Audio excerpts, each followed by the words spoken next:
sesidlulela ekufakazini egameni likaJesu ukuba simbonge uNkulunkulu kuko konke asenzele khona. Iviki liqala uningi asenzele khona.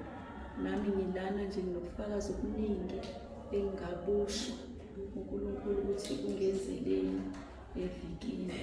Siyambonga kakhulu. Ukhona okuke kwangihlekisa nje izolo. Kancane ngicela ukuphakamisiswa awungenda. Haleluya. Amen. Izolo ntambama sesibuya le igate ngilivulile nje. Mase ngithi ngiyalivala ingida isekho. Ngithi sishonile. Ume futhi emuntu.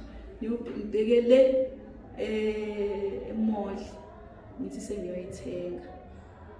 Nangifike eMika bathi ngidi sibiza u270 ngeke ngizokhoneke. Ayi ngicabanga ukuthi ngizokwenza njani. Ayi kube khona lokho ukuthi angivele ngijike ngizobona kusasa msi. Ayi ngijikeke. Mangifike ekhaya ngithi ngiyavala futhi. Awungiboni ukuthi iwe lapha eduze kwalesigqoko sogesi esine eduzane kwesango. Nathi shwathi khona. Ngibonga ukuthi Nkosi ngiyabonga. Ngicishe ngalahlekelwa okuningi.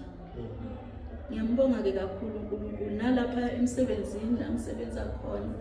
Kuningi okwenzakalayo.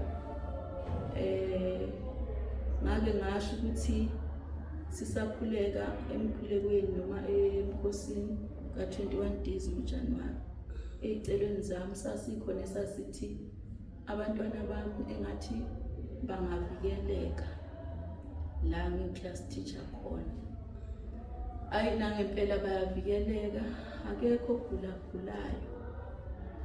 Kuyenzeka nje sometimes kodwa nje njengoba bevela ka grade 3 kukhona kuthiwa bebenenkinga bese hayi unabadala kunjani njani khulume lezo zinto kodwa cha angakakuzwa lokho.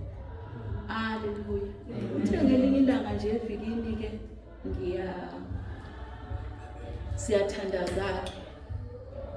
Angithi nje base kubhalwa nje sengena nomntwana eclassini seshilo ukuthisha ukuthi ucela ukungena. Manje ngiyengele kuqala ke kuze ngibakhulekise sifunde izwi lenkosi bese ngiyaphuma. Nase sengibuya usethi yena hawu ngakhuluma kahle nawe ngathi ngifuna ukungena eclassini so ngibeleni sokuyongena wena. Ngithi mina hayibo bese sathandaza nje. Sebeyangibhekha ke laba abanye bathi hey yazi ukuthi lo mkhuleko lo usiza kabe ingane zikahle kabi manje. Wazi wathi lo nomunye memayi nami sengenza sure ukuthi abami ngiyabakhulekisa ekseni.